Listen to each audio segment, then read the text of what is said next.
Fala galera, beleza? Em meio à pandemia de coronavírus, alguns campeonatos de futebol pelo mundo ainda não pararam suas atividades. Isso pode e deve mudar nos próximos dias. Separei uma lista das principais competições. Na Europa, basicamente são três, entre essas ligas um pouco mais fortes, relevantes, pelo menos futebolisticamente falando: Turquia, Rússia e Ucrânia. Além disso, campeonatos menores ainda por todo o planeta estão acontecendo. Além do futebol brasileiro, claro, que segue em atividade, mas também deve parar completamente nas próximas horas, nos próximos dias. Começando esse giro então pelo futebol turco, onde na sexta-feira o Angarokuku fez 2-1 no Rizespor, o Kasimpasa fez 2-0 no Göztepe. Já no sábado, Denizlispor 1, Gençlerbirliği 0, Alanyaspor 1, Gaziantep 0, Konyaspor 1, Fenerbahçe 0. No domingo, Kayserispor 2, Yeni Malatyaspor 1, Trabzonspor 1, Istambul Başakşehir também 1 e o grande clássico entre Galatasaray e Beşiktaş ficou no 0-0. Nessa segunda-feira tem o complemento da 26ª rodada com Antalyaspor e Sivasspor, depois do atualizo aqui na descrição com o resultado desse jogo. As partidas estão acontecendo com portões fechados, determinação das autoridades do país e do futebol turco que isso seja mantido até abril. Acho improvável, bem improvável que isso seja mantido, que eles consigam seguir com a competição tendo portões fechados. O mais provável é que tudo seja cancelado. Realmente a Turquia, assim como Rússia, Ucrânia, todos esses países estão também com casos de coronavírus. Alguns jogadores se manifestaram. John Obi Mikel, meia nigeriano, ex-Chelsea, é atleta do Trabzonspor, afirmou que é um absurdo seguir jogando, que o campeonato deveria parar. Radamel Falcão Garcia, atacante colombiano no Galatasaray, também se posicionou de maneira contrária à continuidade da competição.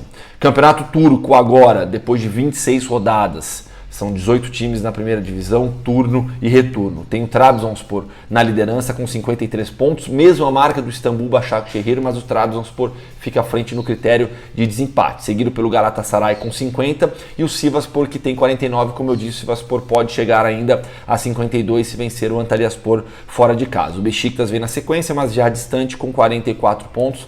Alanyaspor é o sexto com 43 e o Fenerbahçe é o sétimo com 40. Briga bem acirrada pelo título, mas não sabemos se a competição vai continuar ou não agora. A tendência é realmente que ela pare, assim como todos os outros campeonatos de futebol espalhados pelo mundo também.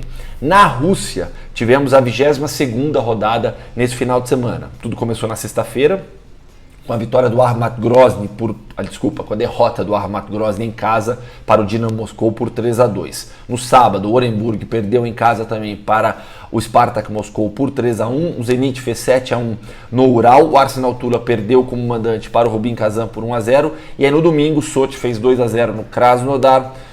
CSKA Moscou 0, Ufa 0, Rostov 1, Lokomotiv Moscou 3. Rodada será completada também nesta segunda-feira com Tambov e Krylia Sovetov, jogo que acontece à tarde. Depois eu atualizo com a classificação, com o resultado dessa partida também.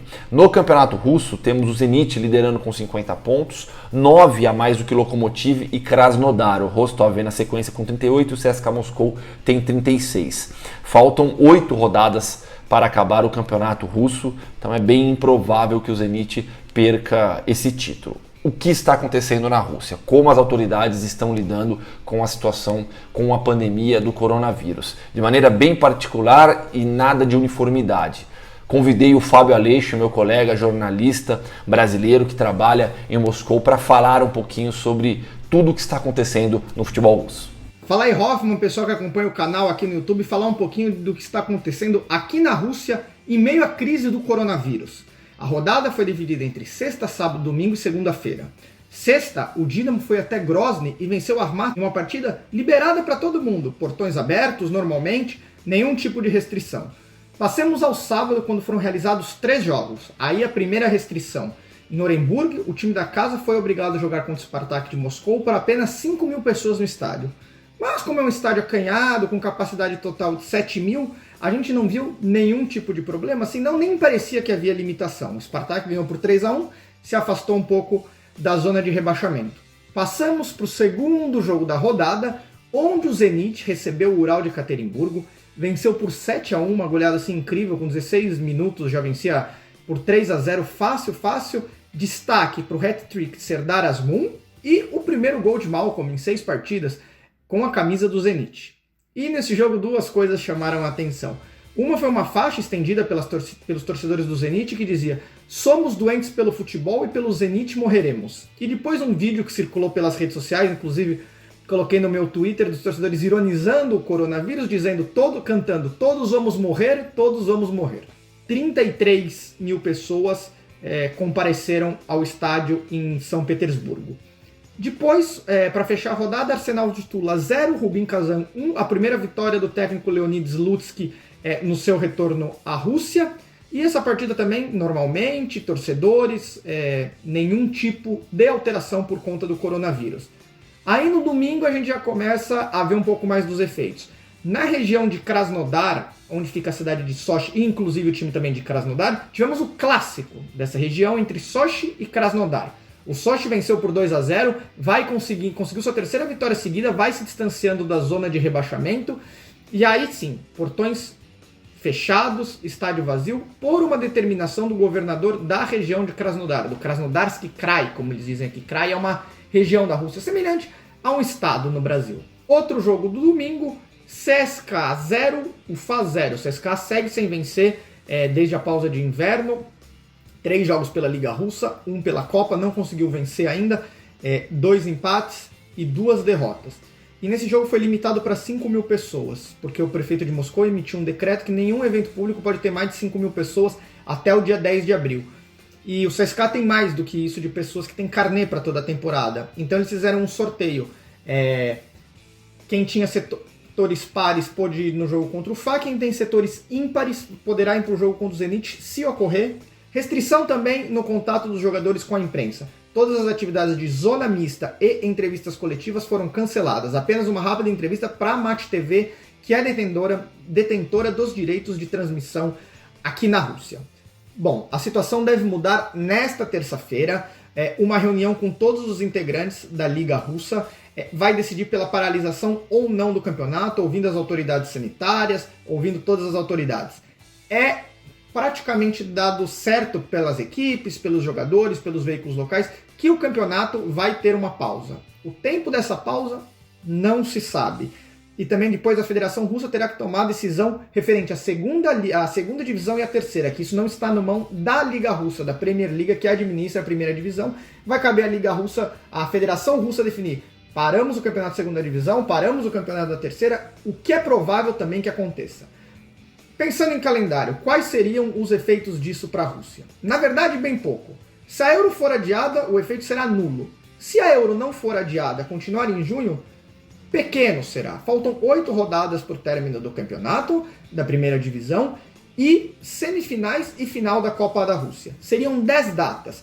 Se você pensar em jogos no domingo e na quarta-feira, em apenas 5 semanas você consegue resolver essa questão. Seria a questão dos jogadores atuarem um pouco mais com um intervalo menor, mas não tem problema. E lembrando que o campeonato esteve parado aqui por 3 meses, por causa da pausa de inverno entre dezembro de 2019 e 29 de fevereiro de 2020, não tivemos atividade, os times treinando em pré-temporada, então já tivemos uma pausa muito grande e vai vir outra pausa. Mas há tempo de recuperação. Não haverá problemas quanto ao calendário. Quando é a grande pergunta. O que vai acontecer também é: nesta terça-feira teremos a definição, farei atualizações nas minhas redes sociais, no meu Twitter. Quem quiser seguir aí, já deixo também a dica, @FábioPAleixo, coloco lá vídeos, informações, tudo o que acontece do futebol russo. E também estou aqui à disposição do Hoffman quando ele precisar me acionar aqui na Rússia para a gente falar um pouquinho sobre o que acontece na Rússia. Beleza? É isso aí, Hoffman. Um grande abraço para você e para todos que seguem esse canal. Valeu! Valeu, Fábio. Obrigado. Se cuidem, se cuida e, aliás, se cuidem. Todos nós devemos seguir as orientações de higiene, de cuidado, pensar na coletividade também. Tudo isso é muito importante nesse momento. Seguindo, o campeonato ucraniano também aconteceu nesse final de semana. A primeira rodada da fase final. O campeonato ucraniano agora foi dividido em fase final, 6 times brigando pelo título, e a luta contra o rebaixamento, mais classificação para a Liga Europa, outros 6 times.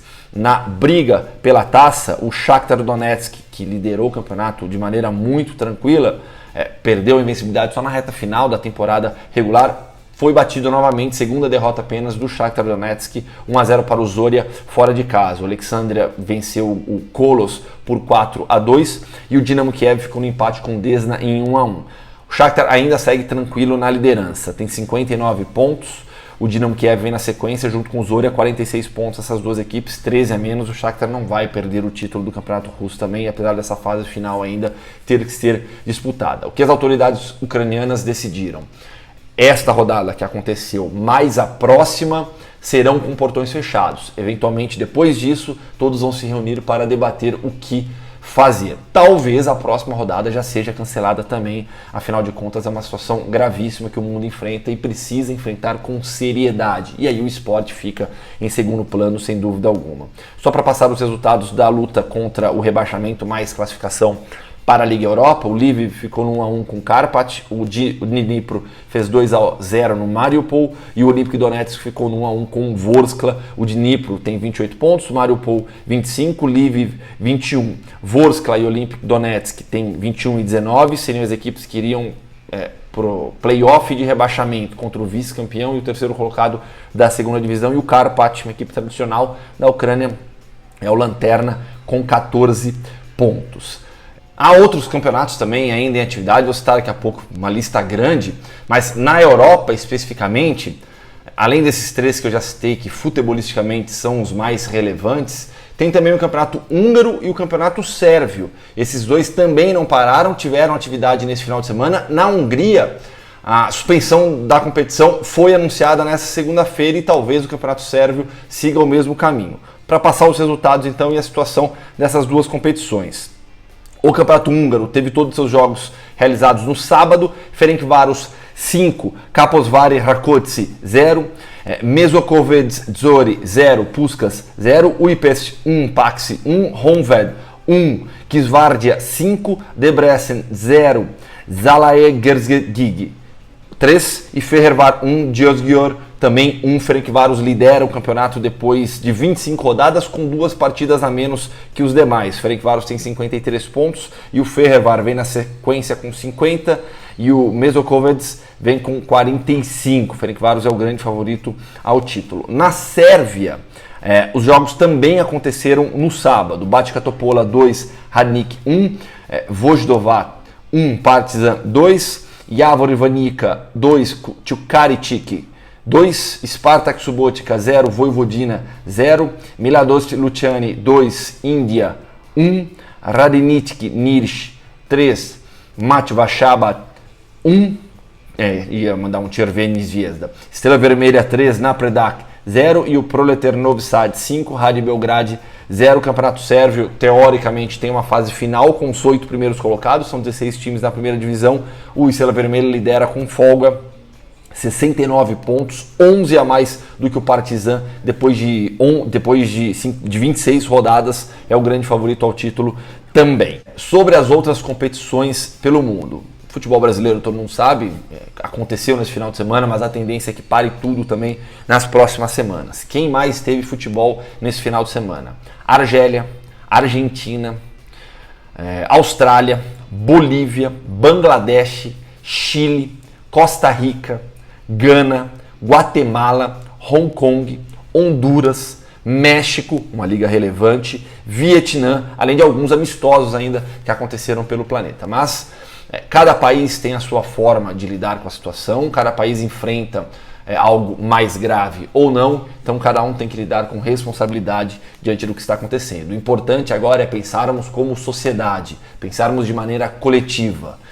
Você tem que cuidar da sua higiene, com os seus cuidados, por si e por todos ao seu redor também. Tá certo, galera? É isso então. Daqui a pouco, em breve, atualizo de novo o canal, provavelmente nessas próximas semanas, diante de tudo que estamos enfrentando, com alguns vídeos mais frios também, com alguns temas mais frios. Valeu, obrigado, se cuidem.